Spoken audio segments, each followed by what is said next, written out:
The following announcement has been paid for by the NCO. You're pretty good, but you're no Connor Oberst. Shady with a C. A C. H-A-D-Y. He asks, who were your favorite people that you all met? Who were your favorite people that you met in GBA? So you didn't know before. I think he means that you didn't. Who are your favorite people that you met in GBA that you didn't know before? And who were your least favorite ones? And for what reason? What do you think of the... Oh, I'll just answer that really quick. Hold on. I love John. I love Miguel. I didn't know those guys beforehand. And they're probably my two favorite people that I met through GBA. No, psych. Chris is. Chris, Miguel, and John are like tied. But Chris is God tier, baby. Chris, John, and Miguel. Nothing else. Just space. I didn't hate anyone from the GBA. I don't dislike anyone from the GBA, I should say. Everyone seemed fine. Yeah, everybody seemed fine. The only person I could, go, I don't like Joe, but I like Joe. I just don't like his attitude sometimes, because it's kind of negative and sour a lot. But I like Joe, so, I don't know. Yeah, that's it. But yeah, I really bonded with Miguel and John. I don't know why. Just John was a fan, and that's probably why, because I got an ego the size of Texas. And then Miguel, I don't know. I think we just hit it off really well. What do you think of the new generation of competitive PokeTubers? Most of them doing Showdown. I don't know. I don't know who they are, so whatever. Showdown's fine. The only thing I don't like about Showdown is because the matches are really short, and I don't think they're that interesting to watch. Obviously, people like it, and it's a way to get a lot of good competitive content, but I think Wi-Fi is more entertaining to watch. Visually, I guess. Also, who were, in your opinion, the big troublemakers of the GBA in Season 3? Joe. Joe, to an extent, maybe Kote, I don't know.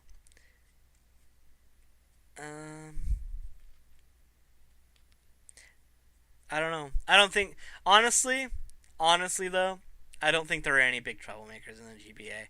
I think it were just a series of small issues that everyone had until all those tiny issues eventually built up into something big, and it just couldn't be rectified by that point. Just too many small things.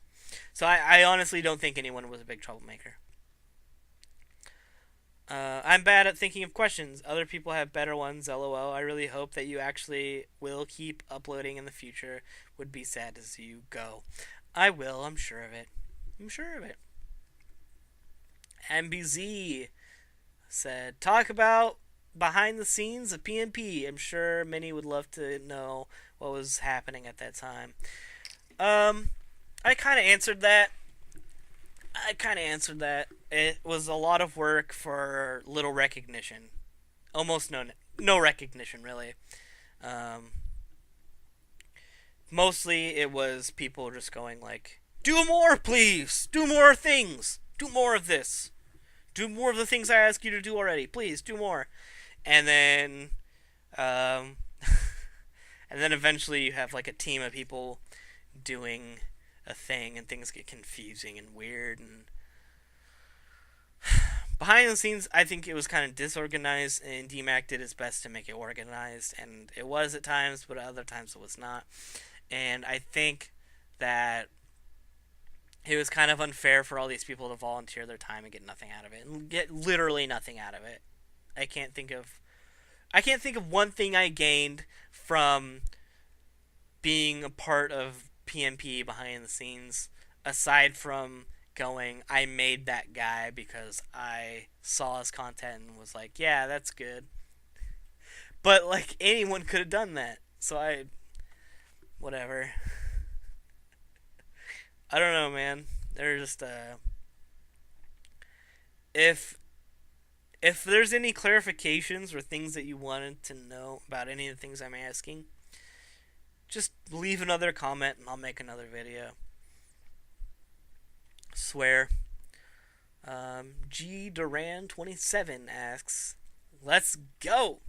Thoughts on Lumo Station and how they've impacted our community." I personally didn't like it really. I think I touched on them a little bit. It just seems like a casual place to go for entertainment. I don't know. I've never actually watched any of their shit. It seems all bad. Everyone I know from there is okay, I guess. It's just not. I don't know.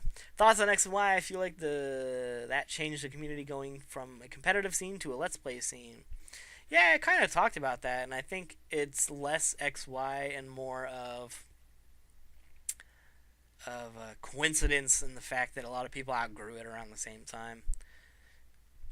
And he's asked the difference between the 4th, 5th, and 6th gen of tubing, of YouTubing. 4th and 5th was ginormous. 4th gen went from this perfected metagame. Like, holy shit. Like, the metagame was so unreally balanced and perfect and flawless in almost every single way. And then came 5th gen, where it was kind of like... I explain this a lot. 4th gen was like Dragon Ball, right? It's like Dragon Ball. It was an awesome show. It was great. It was balanced, and you could really believe what was going on. And you could even say it was Dragon Ball Z to an extent, but for sake of this analogy and really making my point, it was Dragon Ball. A great fucking show. Even keel, balanced, safe, great. Then came 5th gen. 5th gen was fucking Dragon Ball GT. More power, more power. Super Saiyan 4? Fucking Gold Monkey? What is going on? That's what 5th gen was to me. It was insanity, and just the power creep was not a creep, it was a power spike. It just went straight up.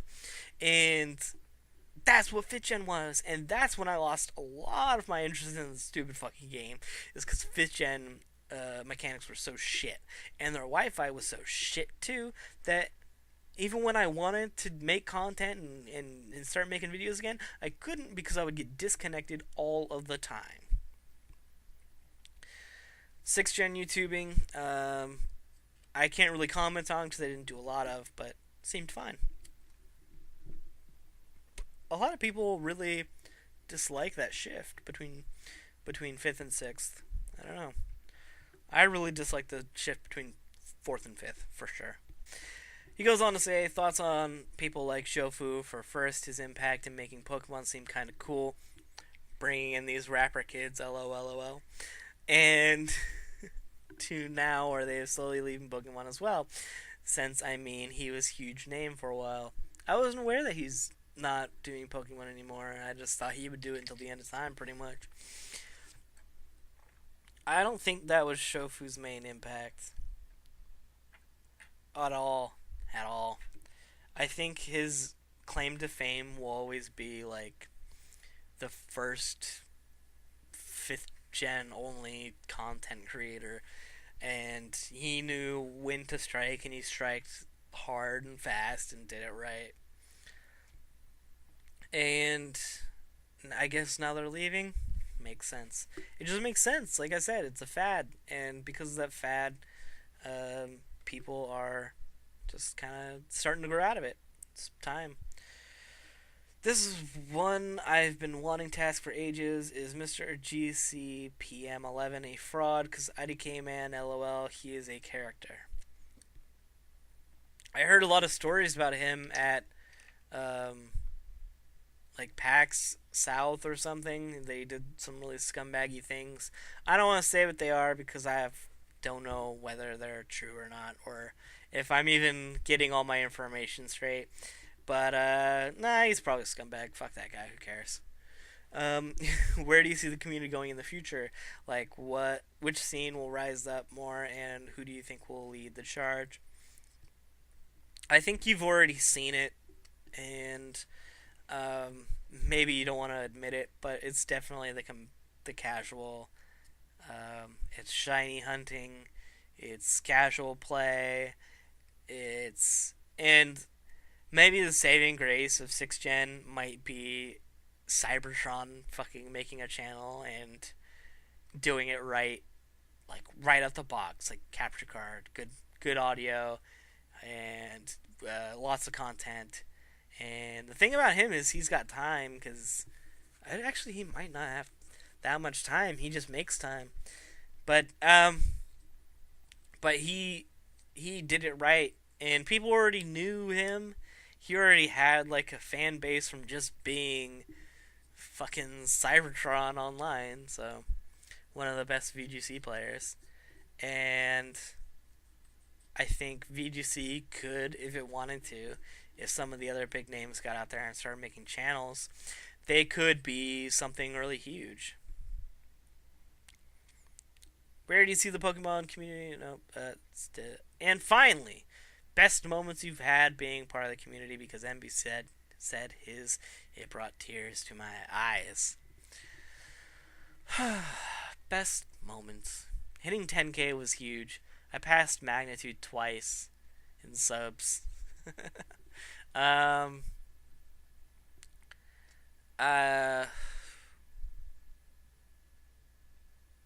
See, I didn't really think of any answers to these questions beforehand. Even though I read this one, I went, "Oh, that's weird." That's not weird, but like, I wonder what that would be.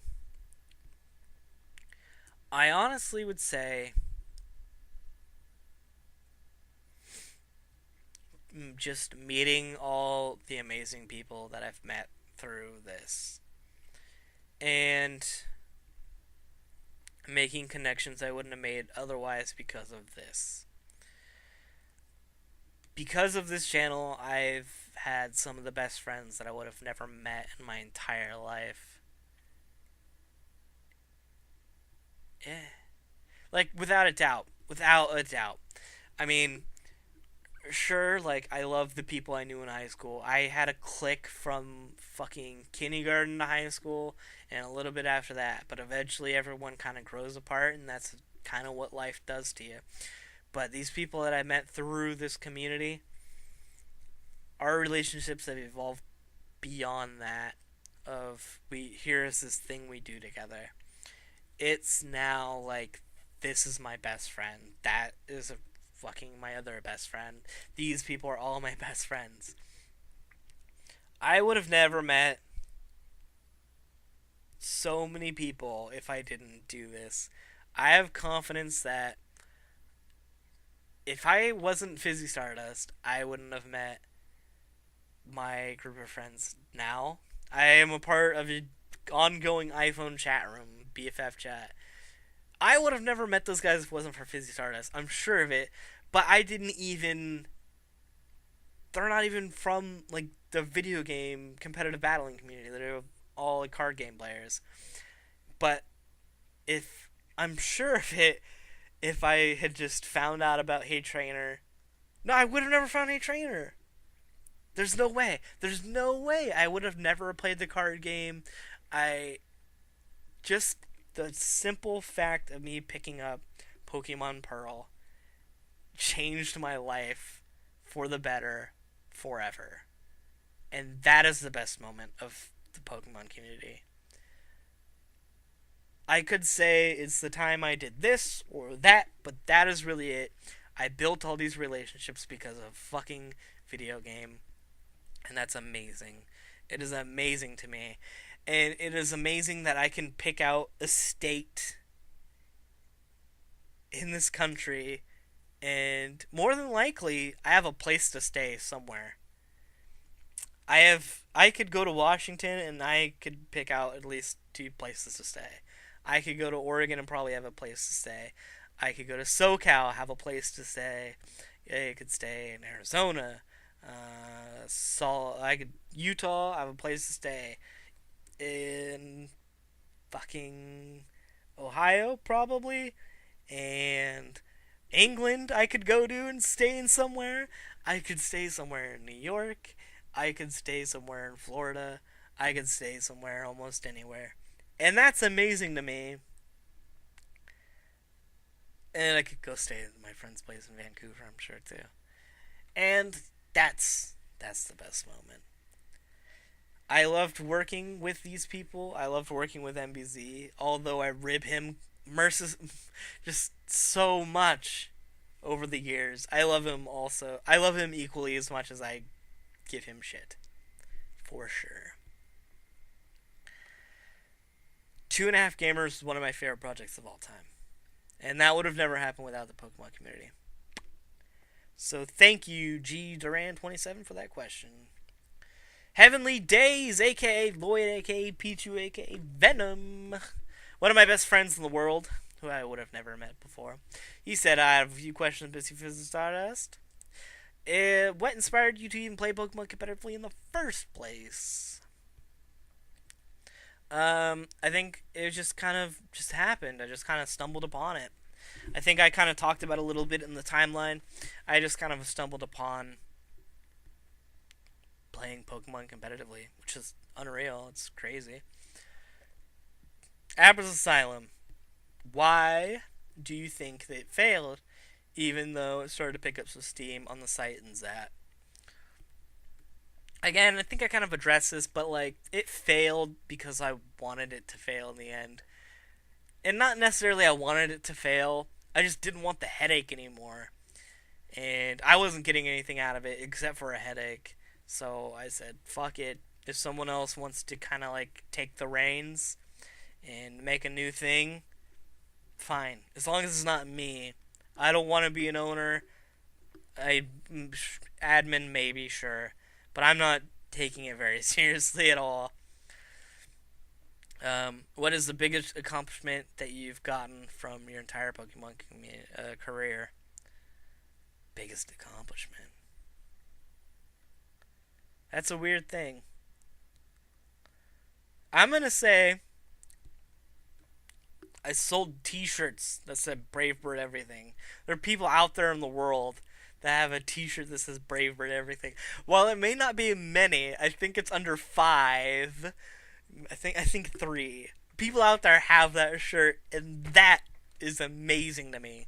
It is amazing to me. One of my biggest accomplishments is people have come up to me and said, please, FizzyStardust, will you sign this? And those are my biggest accomplishments, is that like I was so important or celebrity to someone that they came up to me and wanted me to sign something or thought that I was something other than just some guy. That's what I really cherish about this whole Pokemon career thing that I've had, is that I've hopefully, for the most of you, if you've okay, if you have been impacted by me at all, it has most likely been a positive impact, and that is my biggest accomplishment. Why didn't Beakers and Speakers actually become to fruition? The people definitely want to know this, bro. And I think, see, Beakers and Speakers applies to 2 things, and I'm gonna assume it's applied to this one thing. Me and Lloyd were talked about a mixtape for 5 years now, and it was gonna be called Beakers and Sneakers, and doing science and looking pretty. I was gonna be Beakers because I'm this nerdy white kid, and he's gonna be Sneakers because he's this cool ass dude. And Beakers and Sneakers, I'm doing science, we're looking pretty. Beakers and Sneakers coming to your city. Why didn't it come to fruition? I think if you ever got us in the same place for like a week, I think we could make a mixtape, and it would be fucking fire. And not as like a joke. I think it would be for sure. for sure. He could also be talking about an LP channel, but I fail LPs all the time. That's what I do, so that's why that never came to be. I know a sandwich is a sandwich, but is a manwich really a meal? I don't know. I've never had a manwich. That one I can't answer you, young Lloyd. Sorry, dude. Andrew Fairley asks, I've been watching your shit for ages, like 2011 or around then.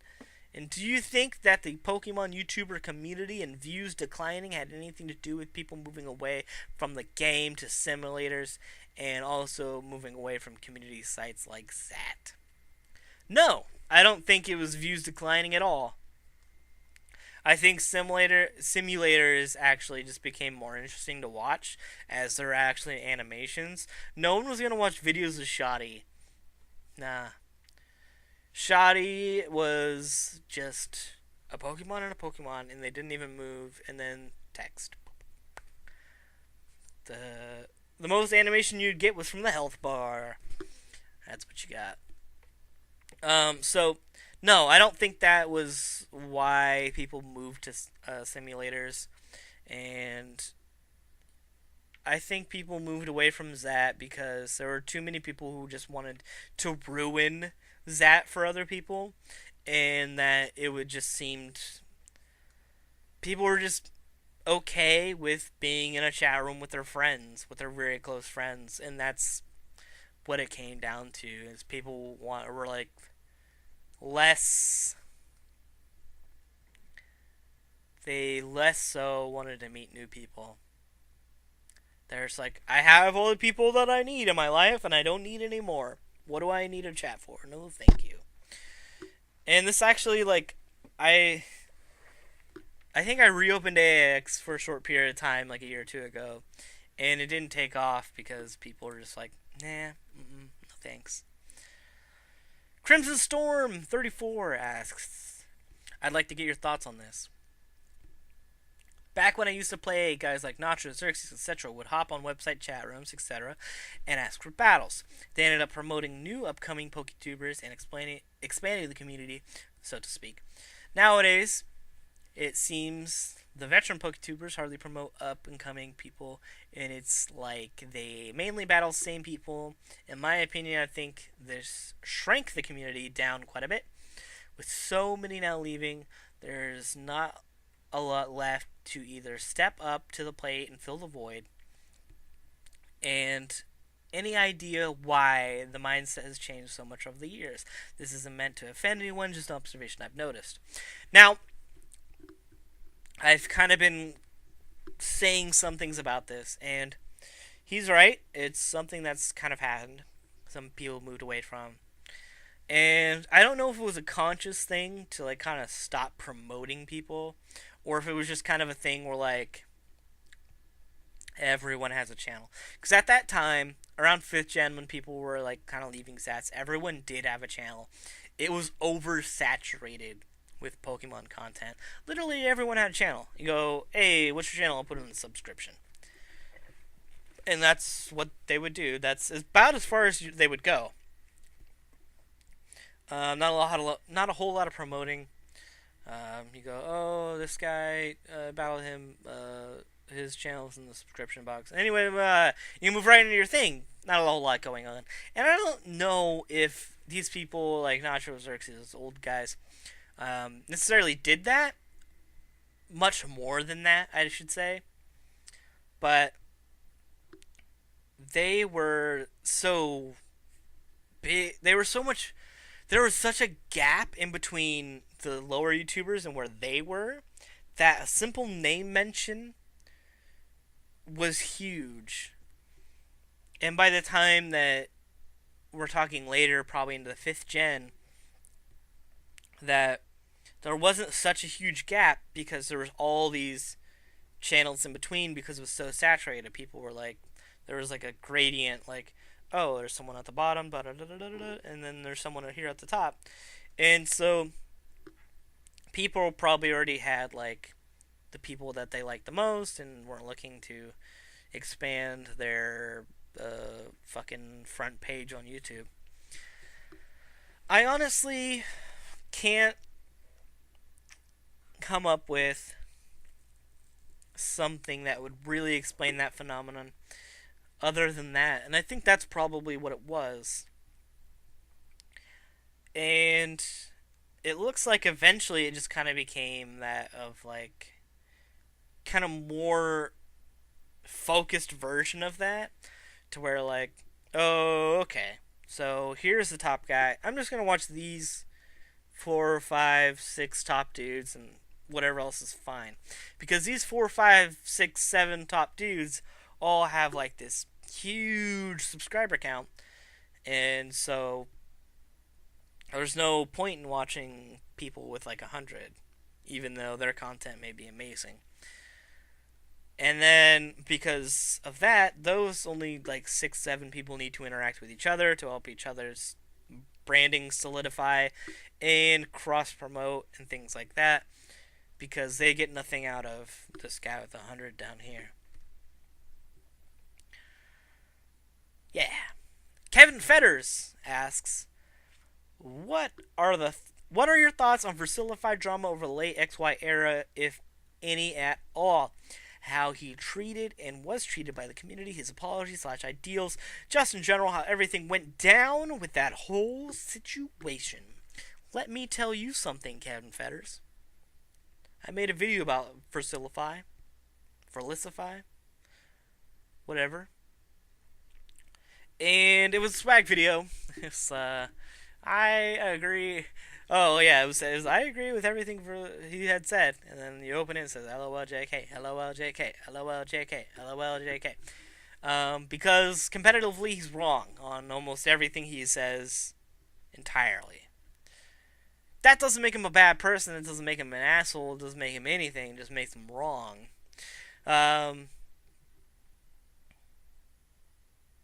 And I don't know much about the situation. I don't know if he ever went like, oh, this person is being a jerk. Subscribers, go get him. Maybe he did that unintentionally in a few ways, because he would make... I think I saw a video where like he went like, oh, this person was mean to me, this person said this, and this person said that, and then kind of responded, and then maybe unintentionally these people went and attacked that person. Look, here's the thing. If you're a subscriber of someone on YouTube, I want to get this out. Don't just take it upon yourself to lay into someone else, whoever they have a problem with. You don't know the whole story. This person that you watch is not a fucking god or a goddess. This person has faults and is wrong all of the time, because that person is a human being. Everyone has faults, insecurities, and can be wrong. Now, I know people who are affected by this sort of behavior and who don't have a means to defend themselves from this sort of behavior. So, your actions have consequences which may be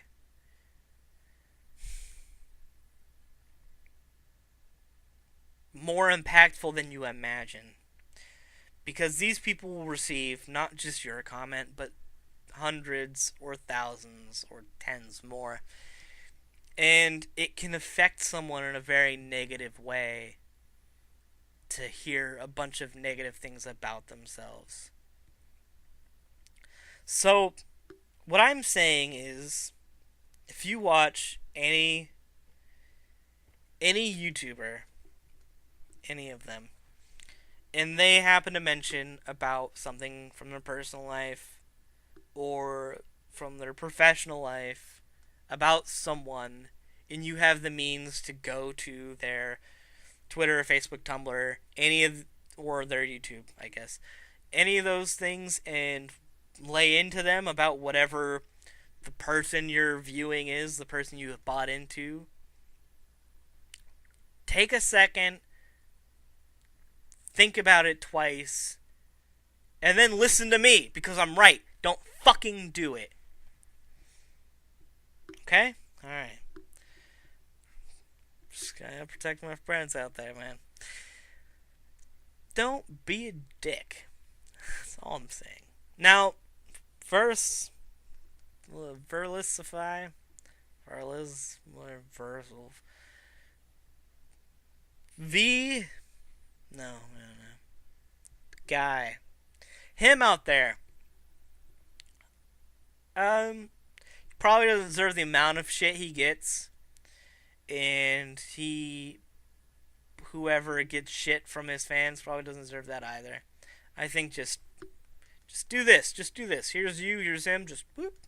There you go. Get rid of it all. Just ignore it. I don't... Like, what more can you say about him? Like,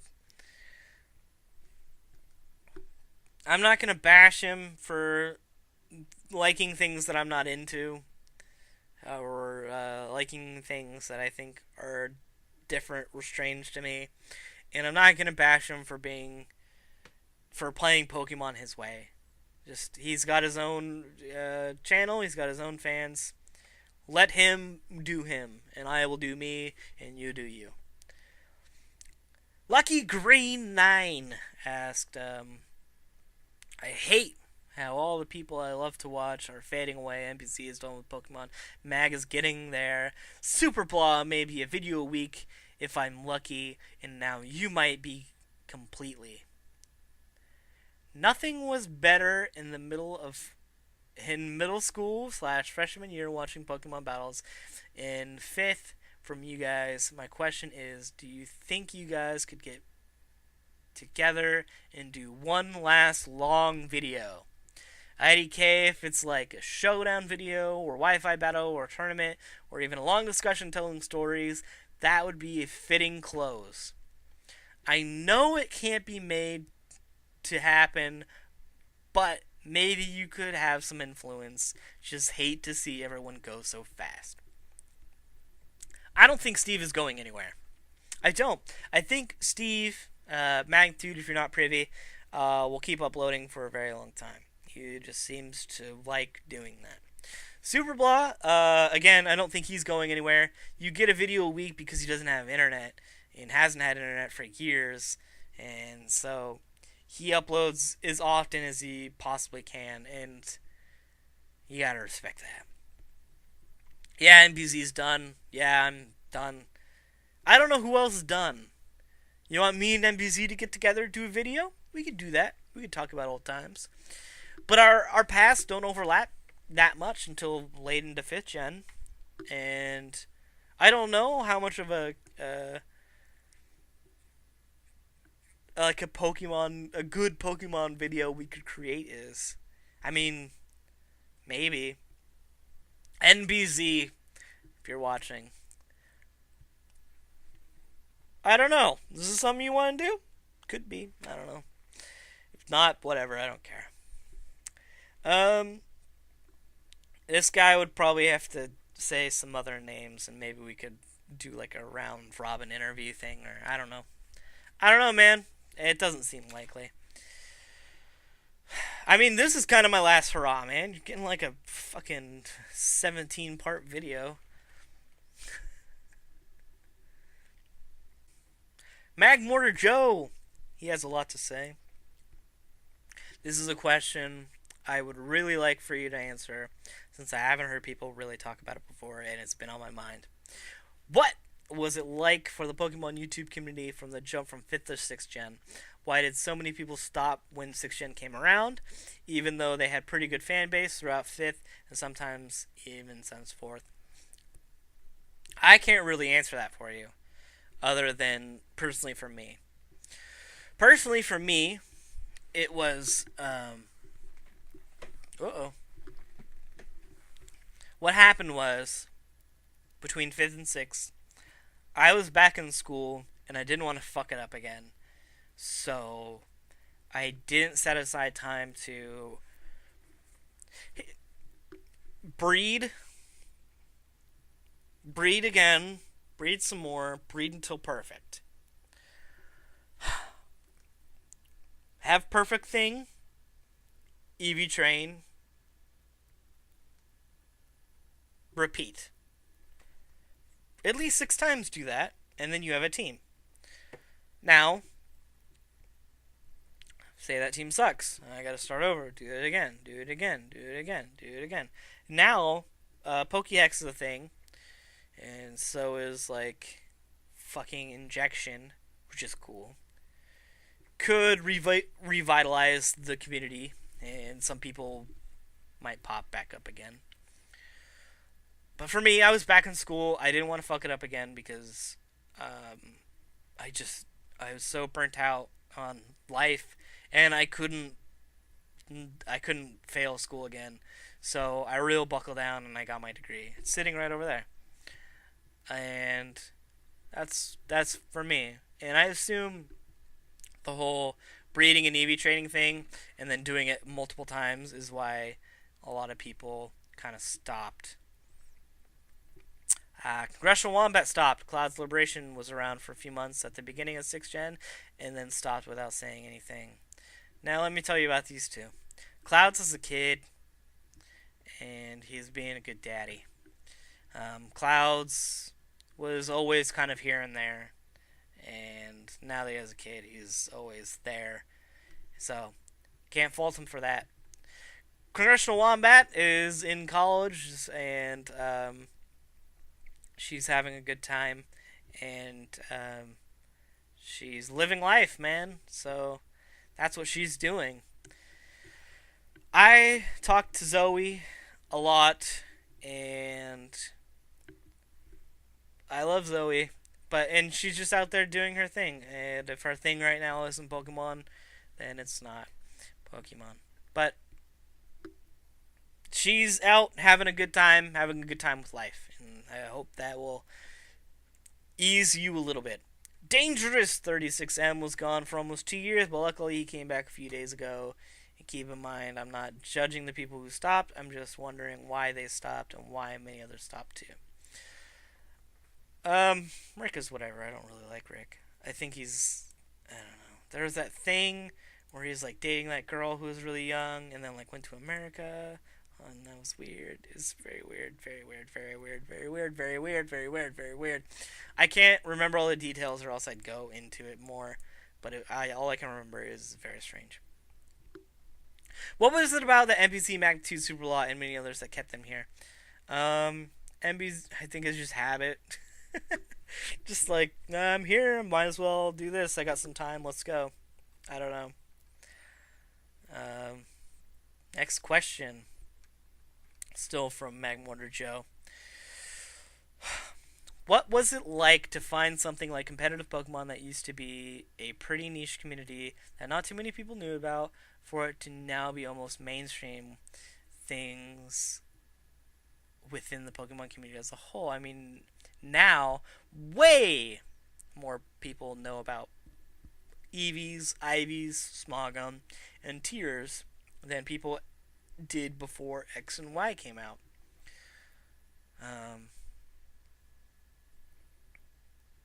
Okay, so I guess I'll answer that. I don't know. It's kind of a hard question to answer. I guess I feel kind of detached from it. Is like, because I didn't really leave on my own accord, more as I took a lot of breaks because I was in school or whatever. And so, like, I don't know if I saw it grow, and I didn't change who I watched outside of my, like, clique. I didn't really watch Pokemon videos for the last few years anyway, so it's weird to me that shiny hunting is a thing. That's what weirds me out, and it weirds me out that that's like the most popular thing rather than competitive battling, because competitive battling is just so labor intensive on the mind that it's always really interesting. But I mean, I don't know. It's so weird. It's just weird. I feel disconnected, and I don't feel like I can answer it really. Last question. What was your experience with Pokemon Mosh Pit like? I answered that already. Thanks for reading this, Fizz. I hope you found my question interesting and wish you the best whether you're on YouTube or not. Hey, man, I really appreciate that. Human Venipede asked, "Hey, man, been watching your videos since like 2011!" Exclamation point. I really thought you were on something back when you started the Wild Chase Whiskey Wednesdays, and the Blaze Kick one made me laugh so hard. In my mind, it was going to evolve into like Mystery Science Theater 3000. And I was stoked for you, and I really thought you were going to blow up. But then you just kind of stopped doing it. Yeah. Sidebar. But if you're playing games, I'm interested. I'll definitely watch any of the new stuff that comes out. It annoys me when a YouTuber streamer shifts major focus and then complains when they don't bring over their whole audience. Question. I'd love to hear your thoughts on some of the more successful YouTubers that are pretty unskilled at the game, particularly the ones that have somehow convinced themselves they are good. Here are my thoughts on that. Ready? Get a pen and a pencil. I'll give you time. I don't care. I don't. I really don't. This isn't something sacred to me in a way that like they're besmirching the name of competitive Pokemon battling, because the people in it were always shit. It was always shit. It was always bad, which is the theme, I guess, of this video. What was the low point of your time as a Pokemon, as a Poketuber / YouTuber so far? Low point of my time. The low point of my time. I think the low point was being so stressed out over something I created that was good for the community that I wanted to stop doing it. I think that was my low point. It's because I knew that AAX was good for the community, and I knew that I made something big, and I knew that it was something people loved, and I couldn't do it anymore because it was just so fucking stressful. Alternatively, any time that I took a hiatus because I was just like depressed. And I wish that weren't the case, because had I just kind of pressed on, I could have made a lot more content. I could have made a lot more people happy. And by extension, it might have just made me happy too. But I don't know. I can't say for sure. That was by Lion. Dark Falcon 922 says the yellow drinking playthrough was one of my favorite series that I've watched. Will there be any Star Wars content again? Any video game Star Wars content on the new channel? Maybe. I don't know. I mean, I love Star Wars. If you know me at all, I love Star Wars. Far more than I love Pokemon ever. Star Wars is my thing. So, yeah, absolutely, you'll hear about Star Wars for sure.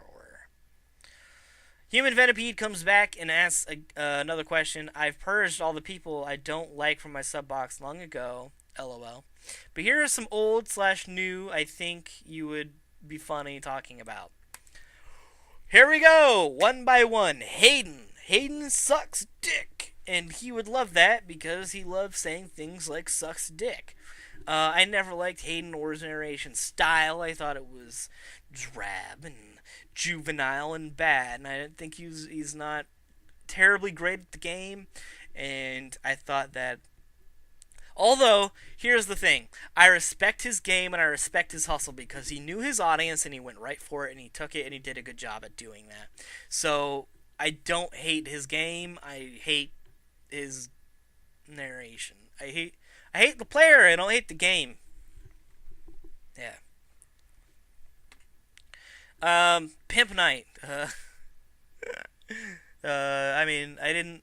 If I knew that having two DSs would get you so many subs, then I guess I probably would have bought 2 DSs.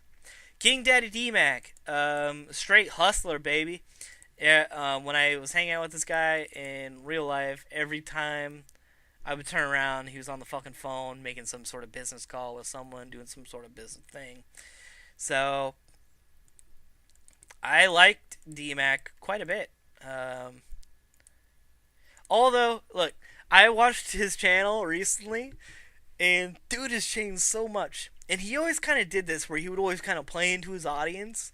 But like early DMAC, when it was raw, man, like drinking 2 liter bottles of Coke. I wonder if those are still out there. I'm gonna, if his old intros are somewhere out there, I'm putting one here.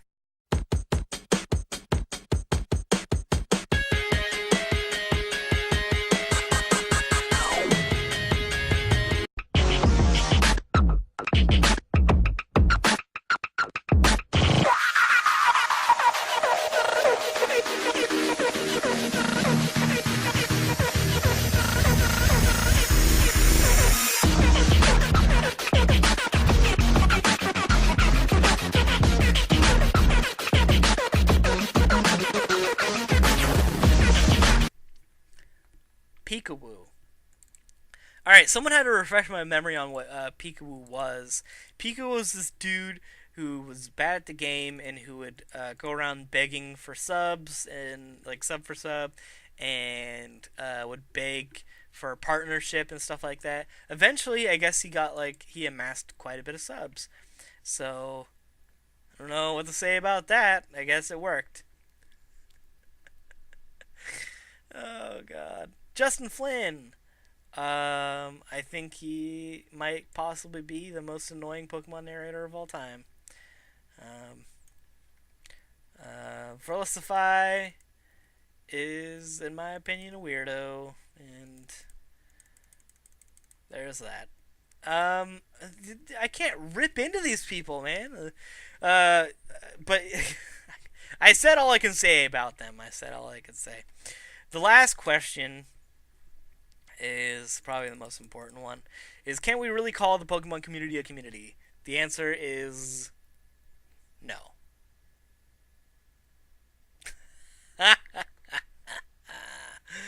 You can't call the Pokemon community a community because it's not really a community. It's like it's like a thing that people all have in common, but it doesn't make it a community. Um, I have a T-shirt on. Millions of people have a T-shirt on, but we're not a community. We're just separate people with T-shirts on. The Pokemon community is separate people who like Pokemon, just happen to like Pokemon. There's no community aspect to this thing, aside from you could maybe call the comment section of a big YouTuber's channel a community, like the Shofu community, maybe. I don't know. Whoever, name another big person. Maybe you could do that, but the Pokemon community, a YouTube community, no, not since Zats were popular. No, I don't buy it. That was the last question. I just want to say thank you all for watching. I'm sure this is probably more interesting than my timeline. If there are questions you want me to expand on, maybe you want to try to jog my memory about a few things, or maybe something I missed and something you didn't get asked that you wanted to get asked, leave it below. I'll make a follow-up video for sure. FizzyStardust, to sweet me.